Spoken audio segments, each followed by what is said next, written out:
Well, good evening. Brilliant to have you with us here on the Sportsman Rugby League for another episode of The Last Tackle. Joining me this week, Danika Priim and Kevin Brown. Great to have you both with us. Only one place to start. The weekend's results, Kev.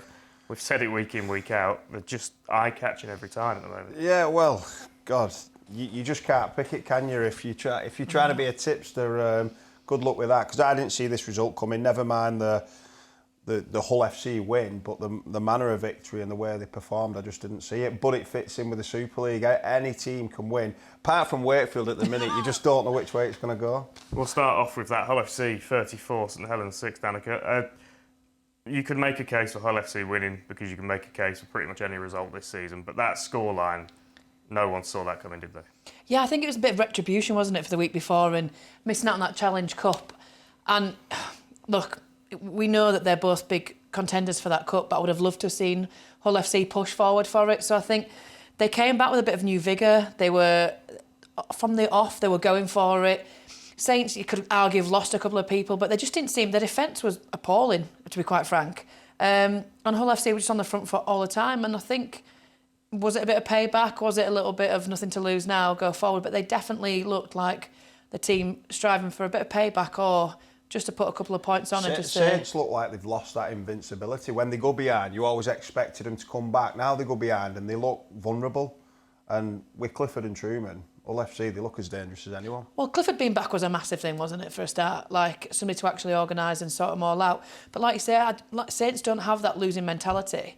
And I think for a team that don't often lose, when they do go behind, they don't have that resilience to build back up, do they? And to understand what it's like to go back in the sheds, regroup, and then come back out. And saw a little bit in the second half, but that first half was embarrassing.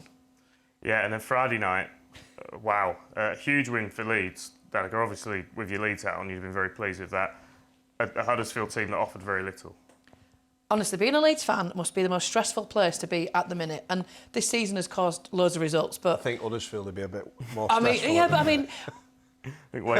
Castleford Tigers, I lost to Castleford. I lost to Wakefield, which was ridiculous. And then this half a century plus, at the weekend, and we can argue that Huddersfield are not on form. Where have they gone? What's happening to them? Like it was said in the post-match reactions, like, it was embarrassing. And, and there's a lot to answer for and a lot of questions to be asked and things to be done in the Huddersfield camp. But for Leeds, do you argue that it was the empathy and the emotion of the event? A great event that they had for Rob Burrow and the MND day and, a reason to go out there and fight. And that's what Leeds do best, don't they? Big occasions, cup finals, top six. Anytime there's a really important moment, Leeds seem to step up. And, yeah, you've had a few people back. You had Aidan Caesar back, you had Fusatua back and Sam Lasoni back, but they don't make the team. So what has happened from that Wakefield loss, the week off maybe, regrouping to come back and put, but, at Huddersfield, it's dark days there, isn't it? Where does this leave Huddersfield, Kev? Because this is beyond alarm bells. This is like the full building's on fire at this point. Yeah, I don't know where you start. That's the problem. Defensively, embarrassing. Attack-wise, non-existent. Continuity, there is none. What's the best side there? I don't know it, and I'm pretty sure the coach doesn't know it yet. And I think the balance of the side from early on has been all over the place. He's not known who's the best fullback there, who's the best six. So he's continually changed, and for whatever reason, it's just not found that combination that works, and I'm not sure it will. I know how good Ian Watson is as a coach, but this is probably the biggest job he's ever had to turn the fortunes around. This doesn't look like we'll just do a load of drills in training and get better kind of turnaround. This looks like it's a real man management. Well, it doesn't look technical, does it? It doesn't look technical. Defence, when you're conceding 54 points, it isn't, something the coach has said. It's not just 54 points, though. It's 54 points to a team that in the previous weeks has been completely off form as well. So it was important for the two going into this to kind of see, I don't say it's not a slate kind of clean type of thing, but the two of them needed to perform on Friday. Leeds had the upper hand and absolutely ran away with it. And like you say, it's more than a coach, and you're looking deeper now into... You've got to kind of start questioning the players because there were some poor attempts. Not even attempts at tackling. There were people there. There were some soft tries, and obviously you'll take any point you can if you're a Leeds fan or part of that contingent. But some of those, like putting your hand out and scraping the shoulders and stuff, it was just, there was no desire to get your body in front. And I think that's where, if you're not happy playing, you're not happy in the squad, and maybe that's where it is. I'm speculating because I'm obviously not in it, but there seems some not bothered campers there. No, it'll be interesting to see what the turnaround is like for them this week. Also, in the weekend just gone, Hull KR up on bricks a little bit, Kev. A win against Wakefield that you would expect, but an important one considering who they've got sat in the stands. Yeah, and I think one lad who's really stood up when Jordan Abdul's been sat in the stand is Rowan Milnes. He was the heartbeat of that. He created 3 tries. He was a constant thorn. Luke Gale was back as well, so it was a difficult task for Hull KR. Like you say, with the expectations so high, it was important that they got back to winning ways and won at home, which they did. And then Castleford-Warrington, Danika, in this kind of just tombola of results that the Super League seems to be kicking out at the moment, that's another one that people probably wouldn't have picked coming into it. Yeah, again, I think it was a case of who got off the marks first, and it was Castleford. Warrington just took too long, and to come back in the second half and to close the gap a little bit was, well, not close the gap, but they started to kind of perform, but it was like 40 minutes too late, wasn't it? And it was just that first half, they just didn't seem to have any go forward. The defence was a little bit scrappy. They just seemed a little bit off the cuff, and Castleford capitalised on that. And I think Castle are a team that just need a bit of confidence. And as soon as they get a bit of confidence, you've got the likes of young Jack Broadbent. He's got nothing to lose, and he's happy to take that ball forward. He's happy to move it around, and that's what Castleford did. They just got the confidence and went forward with it. And we could argue that at that time of the season where there's injuries and there's the suspensions and there's people missing, but every single team's got that. So it's it's just that roller coaster of a season we're in. So ironic that the fella who kicks the drop goal from 45 out couldn't do anything right for Warrington last year, and he puts a dagger in there. I think Warrington will be fine. Without Williams and without Drinkwater, they are going to suffer a little bit of pain. When they're back, I think they'll gather some momentum for the back end of the year. Catalans 38, Lee Leopards 30, Danika. I'm really enjoying Lee this season, but Catalans, it feels funny to say this about a team at the top of the league, but they're going under the radar a little bit, aren't they?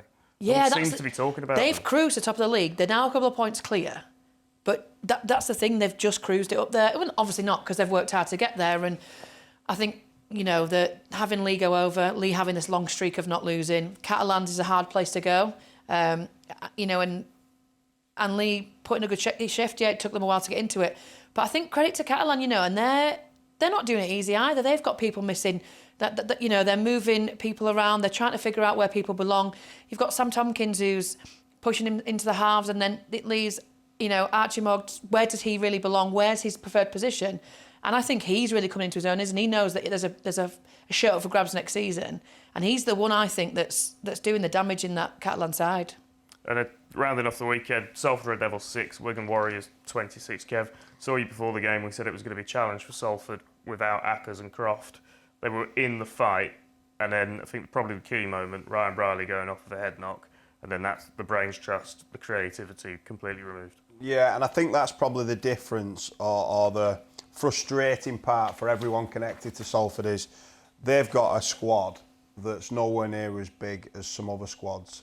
The quality, but they've not got depth, and like you say, without Croft and Ackers, it was always going to be difficult. As soon as Briley went off, it looked like they could still be playing now and won't score. Ken Seal went to fullback. I'm not sure what they do this week, in terms of turning that around, because personnel-wise, they don't look like they're going to be able to play the Paul Rowley Moneyball style play that he likes throwing it around. And they've kind of the Swiss Army knife that is Chris Atkin has got them out of a lot of holes, but he can't play 3 positions at the same time. Yeah, if he's getting them out of holes, he's putting all his fingers in the bucket this weekend, because he's been great where he's played. But yeah, if they had 3 Chris Atkins, he'd be at fullback, halfback, and hooker this week. But Amir Burrow will have to come in. I suspect someone like Ken Seal will continue at fullback. Hopefully, I think it'd be good news if they can get Andy Ackers back, because we've spoke. I think the importance of him is sometimes underrated. He makes that link between the forwards and the backs seamless. Well, that was at the AJ Bell on Sunday. The day before, at the AJ Bell Stadium, the first silverware domestically of the year was picked up, with Leeds Rhinos lifting the women's nines competition. Off move right. Here's Casey. Back over the shoulder to Hornby. Back in field. Hornby. Oh, it's opened up for Northrop. Northrop, can she get there? Just She's pulled chased down short of down. the line, but not many Wigan players back to defend. And they're going in. Oh, wow. Speakman turning the ball back to Dwyer. Dwyer drifting across the field. Eventually tackled 12 metres out. Is it coming here for Wigan? Molly Jones wants it. Has got it. Goes through the tackle. She's in. She's deadly from that sort of range. Wow. Surrounded by 4 players at one point. Now Bennett jumps out of dummy half. Feeds the ball. Is this Izzy Northrop again? Doing really well, Izzy Northrop. Feeding the ball onto Glenn. Defenders there. Wow, Wigan look really slow to react there and looking a little bit tired here as well. Some people struggling to get back. Last tackle. Can Leeds capitalise on that? Caitlin Casey dummies and surges her way in. Oh, it looks like Wigan Leaves players Molyneux on the ground. Yeah. Bennett spotted it, goes forward. It's a great run from Molyneux. From Bennett, sorry. Feeds it out right to Moxon. Moxon, big handoff. Has she got the edge? She has. Yes. That's a super try from Moxon. There is so much space out there. That's where the ball goes. Oh, and it's a great hands from Wigan. It's Lee. Salee for the corner, and she makes it 17 points to 8 with that try. So yeah, the offloads, the little inside balls that we're going to do, that Leeds are doing. Is going to really tire Wigan out. Oh, what a kick that is potentially! It's come up perfectly. That was brilliant from Caitlin Casey into the corner, and Hannah Butcher taking the trophy. She'll now go over to join the rest of her teammates on a job well done for Leeds Rhinos, Women's Nines champions 2023. Look at how much it means to them. Brilliant stuff. So Leeds Rhinos, the Women's Nines winners at the AJ Bell at the weekend. Danica, obviously a competition that teams want to win because there's a trophy on the line, but how good is that tournament for bringing through some of the emerging talent in the Betfred Women's Super League? Oh, it is fantastic. So look, before that they had the heats at Warrington, and that's when every single women's team from the community game, from League One, the Championship and the Super League all come together and play in pools. So it's an opportunity for, to really see the talent within the women's game and to kind of play against the best. And, we had some real rogue people come through. Cardiff Demons, who are pretty new on the scene, stepped up. Wigan, who've probably been deemed not that strong this year, made it to a final. Last year we saw Catalan throw a team over that made it to a final. So it's one of those competitions that was questionable at first, but actually is really bringing through some emerging talent, some emerging players, and giving those on the fringes opportunity to really step up and showcase their talent. And that final that we just saw, Wigan Leeds, a dress rehearsal for a Challenge Cup semi-final that's just around the corner. What's the kind of mood and excitement like within the women's game, knowing that Wembley is 80 minutes away for 14? It's ridiculous. It's ridiculous. Like I was speaking to Jodie Cunningham, who's a stalwart of the game now, and you can't speak to her because she feels sick. The prospect of playing at somewhere so prestigious as Wembley, and to have that finally, that double header and to play at the same time as the men is massive. Look, York and Saints, that's going to be the semi-final to look at. That is going to be a game and a half. York went ahead and beat St Till in the season, but Saints lost a couple of key players very early on, so a bit of retribution there, and they've got Faye Gaskin, their half-back. The Wigan and Leeds, some might say predictable that Leeds are going to go on and win it, but I don't think so. We've seen the Wigan and the Nines now. They've got confidence, they've got players, and Leeds are a rebuilding squad. They lost both their halves. They've got a great nine coming through, but none of them are really taking the lead. They've lost the full-back with Frank going over to the NRLW. So it's potential for Wigan to make an upset. It will be in that semi-final. Kev, we grew up dreaming of playing at Wembley. I just missed out. How good is it for the women's game that we can kind of offer that same carrot and dream as well? It's unbelievable. It's the appetite for the game within the women and the girls is just, I just didn't expect it, and the rise has been meteoric. The girls in Wigan, I live in Wigan, and the girls absolutely love it, and they've never had that dream. So, like Danica said, to play at Wembley is anyone's dream. To walk on that field is anyone's dream. So to do it at the same time, it's brilliant. The Rugby League are leading the way in, having diversity and letting them dream about being that next Jodie Cunningham or Danica is what it's all about. Look, 2017, not that long ago, we played at a community club in York for the Challenge Cup final. That's not that long ago. So the growth in this game is insane, and to finally be there is, honestly, I'd put my boots back on if I could. Yeah, Maybe. 4 teams remaining. 2 will have the honour of being the first ever Wembley finalists in the Betfred Women's Challenge Cup. This is is one of the favourite days of the year, the Rugby League Challenge Cup final.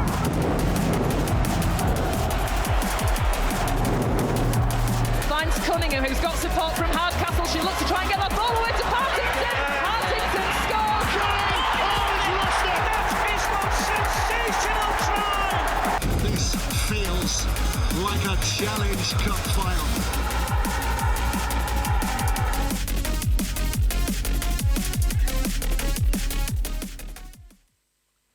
Yeah, just one more hurdle and then we'll be walking down Wembley Way. Congratulations, of course, to the Leeds Rhinos winning that Women's Nines competition. That was on Saturday. At the same time, right here on the Sportsman, we were bringing you live Betfred Wheelchair Super League action. A magic round from Manchester, some fantastic tries on display. And Kev, we were just talking off air about this. It's quickly becoming everyone's favourite form of the game, isn't it? Well, it's mine. I didn't think it could be so enjoyable to watch. Some of the skill the guys are showing as well. You know, the chip over the tops and the speed as well. You see everything that the normal game or the traditional game has to offer. Well, this has it as well. And, you know, as a spectator, I'm just glued to everything. The hits, the skill, it's brilliant. But we talk about rugby and you put your body on the line. And, you know, we can assess that with throwing ourselves at people. But in this game, the body on line's a different thing. They're willing to throw themselves out of a metal chair at a metal chair in order to score tries and on a hard floor. Oh yeah, and I'm surprised there's not more injuries. You know, thank God there isn't. But like, it's one of those things. And you can watch it on TV and you can hear the hits on TV, but nothing is like the same sound as when it's live. Is it? It's insane. I was just going to say it's a different experience watching it because you did some of the commentaries for the World Cup, didn't you? And the noise is so much more noticeable. Also, there's that like smell of burning rubber after about 15 minutes in. It's a really incredible experience. Brilliant to have it right here on the Sportsman. Keep your eyes peeled. Very shortly, we'll have confirmation of our upcoming live rugby league coverage. You're watching the Sportsman Rugby League, the home of Rugby League online. Subscribe for exclusive live games from the Betfred Women's Super League and Challenge Cup.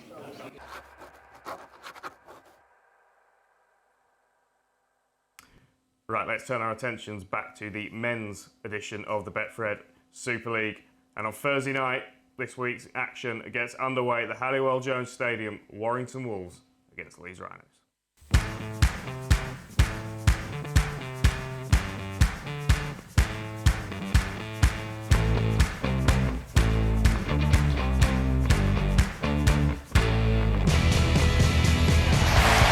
And Williams finishes off a move that he started. Continues chasing. Oh, what a try that is. Short ball. Cassiano is back. Torpen winner for Slit. And is that a try? Yeah, Warrington versus Leeds Thursday night. Kev, at this point, I've given up. If we were having this conversation 6 weeks ago, we'd be talking about a top of the table Warrington side that were going great guns and a Leeds team that were very hit and miss. We're still talking about this team that are very hit and miss, but Warrington have just slipped back. They have, but they're still second, and you know, there's a lot of doom and gloom around Warrington, you know, with the way they're playing at the minute. I think if they go behind, it'll be very difficult. I've been part of that team at home when things haven't been going well, and if you go behind, it can turn sour quite quickly.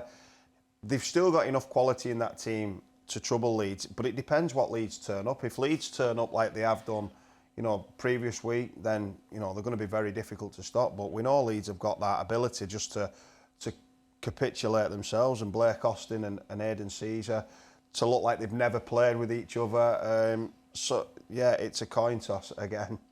How much will that self-belief kick in, though, after that result? I'd like to think that that's the case. It's going to take them forward, but, you know, with Leeds, they're so unpredictable. You know, they'll be looking at the scores, both teams, and, you know, and looking forward at where they stop playing things. And I think for me, the key is, like we've said, Blake Austin, Aidan Caesar. When Blake's there and he turns up to play, you can see it from the first moment he's touched that ball. And that will be crucial. What happens to him when he touches that ball and who gets the first point? Because I think that first point is going to be the momentum switch, or the momentum starter, should I say. And, you know, Warrington's not an easy place to go either, and they're going to have the added bonus of being at home. But, you know, at this point in time, I'm not willing to put anything down, because you just literally don't know where it's going to go. Obviously, I'd like Leeds to continue on form, but like Kev just said, Warrington are still up there. They are still a great team. They've lost a couple of players, but they've got the capabilities to bring it back around and put a right shift in. And the Lee Leopards Hulk on Friday night. Kev, I just feel that even though Lee were beaten south of France at the weekend, a lot of teams are. I just feel like with the squad that they've got, the form that they've been in against the whole KR team, as we've mentioned, up on bricks a little bit, I feel like at home, is this one just leaning in the favour of the Leopards? Yeah, I'd say so. I think, I watched the Catalan game and it was a moment. It wasn't, a big thing. It was just one moment where Gaz O'Brien drops the ball, Johnson picks it up and goes the length and they win by 8 points. So that's how close they were from a poor start to winning against a team that's probably the hardest place to go at the minute. So, yeah, I think Ulk are a bit busted. They have got, points on the board, but I just think Lee at home, Derek, he could have the pre-match fired up as well. So I don't know, the Rolling Stones might be on, or the Beatles, I'm not sure. But it's great to be a part of that match day experience. But what Lee are doing on the field is the real reason the fans are turning up. And I think a lot of people probably thought 7 or 8 weeks into the season that the Lee would run out of steam eventually after that kind of big entrance back into Super League, but I can't see that happening. Look, they stepped up, and like we've mentioned, Derek, and what his thoughts were behind, and they stepped up, all the bells, the whistles, the fireworks, the lot, and we're all a little bit like, is this covering up what's underneath? But actually, if you look at over the season so far, it's been the most consistent 13 out on that field, the most consistent 17 that they've had throughout the Super League. So what they've got is steady away, just chipping away, like slightly under the radar. There's no expectation of them to start off with. They've got a great bunch of individual players that have come together and really gelled in as a team. The cohesion there, you can see it. They're playing for each other, and even when their back's against the wall in York the other week, they still came out firing. And by the last 20 minutes, they had it. And like over in Catalan, they lost, but it wasn't a terrible loss. It was one of those where you kind of take the loss because it's a difficult place to go, and they brought it back. So I think, yeah, if there's one I would put down on this week, it would be the lead, because going to that, was it Leopards Den he calls it now? Leopards Den, it's a difficult place to go, and it's definitely an atmosphere, isn't it? Yeah, fantastic what they've achieved and what they continue to do off the field there. Wakefield, Salford, Kev, all the logic points at a Salford win. However, Salford are on one leg here, and Wakefield could be a banana skin. Yeah, no, I think you've summed that up perfectly. I still expect Salford to win the game. I think they are quality, and they've obviously got a very, very good coach. But Salford's strength is moving the ball, and without the brains and the skill, they might have to play a little bit different. At home, Wakefield, they're due a win, aren't they? They're getting closer. Luke Gale's back. I can see it being a banana skin, a really tricky task. I think it'd be really close. And it depends who plays in them key positions for Salford. If they ice the big moments, then Salford will win the game. If they don't execute like we expect Salford to, Wakefield could get the 2 points. And there's a lot of pressure now on Mark Sneed, because he's been able to play that organising role in that side, but now he's kind of got to do both sides of the coin. Yeah, he's got to create, and that's something that might distract his normal game. Before the game at the weekend, you'd say Mark Sneed's kicking game is invaluable, but he were poor. Harry Smith kicked him off the field, and that's something what Mark Sneed's never been. He's never been a poor kicker of the ball. So because of the extra, burden of creativity, he needs to get his job right first, but then also add a little bit to it. Well, Saints versus Cass. Danika. Cass were flying after that win against Warrington, but this is potentially the most dangerous time to play in a team like Saints after being humbled by Hull FC in the way that they were. Well, again, the Saints are one of those teams that, if you're a fan, they're going to cause you a bit of a headache this season. They've come back world champs. We've had the fallout from that. We've then seen a dip in their form. Then again, Challenge Cup, step up when it matters. They've had that loss. They've still got a few people out. I don't want to focus on that. Everyone's got people out at the minute, but Saints are a little bit vulnerable because they don't like losing, and it's how Paul Wellens gets in there and kind of changes that round. And I think it's the mentality now between the 2 games in this week and how he's managed that, and is how Saints come back out. And it's at Saints. They've got that bonus of being at home, but equally Castleford, they're gonna have a spring in their step, aren't they? They're watching that Wakefield score, and they're going to be watching. They're a little bit clearer now, so it's not too. At the minute, still got a while to go. But equally, I think Cass, when they've got a spring in the step, they've still got a few decent players, lined up that are controlling that game. And Gareth Woodup's on form, I'd say, isn't he? He's playing some of the best rugby that I've seen him play in a couple of seasons. So I think Saints will come back firing. They don't like losing. They don't like being on the back foot. But Cass are out there. The pressure's off, aren't they? I think what's interesting about Saints, Kev, is that we got so used to them being so dominant and having the squad to achieve that. Almost forget, when you look at some of their inconsistencies this year, you almost forget how young Jack Welsby is and how young Lewis Dodd is and John Bennison, and they've got actually a really young core to that squad. And perhaps we've just got so used to them being that good that we've almost forgot that. Well, and the other end of the spectrum as well, you've got James Roby, who you forget how many games he's played, over 500, I think 580 games in total career now. So the amount of, durability he's had is great. But yeah, I think there's a little bit of a gap coming in the middle of that Saints squad. But they have got credit in the bank. We can't bash them too much. They're the most consistent, best side in Super League that I've seen. I think they'll come back. I think they'll bounce back this week. I still think they're probably the favourites to take the title out. I think they'll get it right. But I agree with Danika. I think it depends how Paul Wellens handles the losing, because that's something that's a little bit alien to them. If they can handle it in a positive way and learn from it, then that'll be great. But if it's emergency meetings and crisis talk and this isn't a Saints performance, then it could snowball into another week. Which is where you go for the young kids that are in that squad. So you Jack Welsby's, who's been, what was he, 20, 21 now or something? So he's been that, he's done that 4 on the row as a young kid coming through. So he's in unknown territory. So he's not had to learn his resilience. He's not had to learn that, to have that come back from a defeat. So you talk about the young kids. What I think is their downfall is it has been so successful in their early career. Well, you mentioned resilience. Huddersfield Giants travel to Wigan. Ian Watson's very interesting post-match interview at the weekend. He said that there were going to be casualties. He said he's going to die on his sword. This goes one of two ways here, doesn't it? Yeah, well, I was watching that through my fingers. It was cruel almost. And Ian Watson, I think it's the biggest week of his coaching career. Never mind the cup finals and the grand finals. I think this week is potentially the most difficult and most important. If they start poor, the players have got no resilience or trust in the process at the minute. That's clear.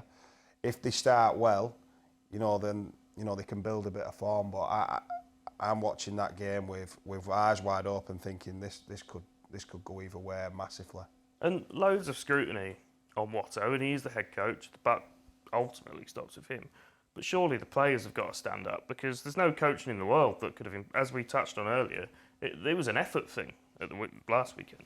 But that's the thing, isn't it? We don't know what goes on behind the scenes. And we know Ian Watson's history. We know how good he is at coming back and firing up a group of players that are individuals. But this is a whole different situation. We've not seen Huddersfield. They're always one of those teams that are not quite in the top 4, not quite in the bottom 6. They hover, don't they, around, and that's kind of where they're comfortable, and they peak and they trough. But this is, I think, the worst state we've seen a Huddersfield team in a long time. And I shadow what Kev said. Watching his post-match, it was awkward. And you might say you're watching the game eyes wide open. I'll be watching it, behind a pillow, because I think Ian Watson has made a big statement there. And if he's talking about people being, been on the edge, that well could be him as well. So, it is a big week for him, but... The expectations they had at the start of the year as well, he was saying it was the best side. That's the noose, isn't it, that's hanging over his head, is that they've put so much into this squad and there was so much expectation. Like, they're not happy hovering in the middle of it. They want top spot. Ken David, the money he's put in. When I was at Huddersfield, he wanted top spot, and they've got better and better, and he's invested more. That squad is the best squad on paper that I've seen, and it's probably playing down there with the worst I've seen. Yeah, it feels like a massive, massive game, that one. One game left to talk about this weekend. On Saturday, there's pay-per-view action courtesy of our friends at Our League. Live and exclusive coverage of the Black and Whites against the Catalan Dragons. A kick chase for Swift, and he'll get the try. Swift by name and Swift by nature. May with a little pass, and the ball will go out surely for the try for Romano. And that's a brilliant, brilliant Catalan try.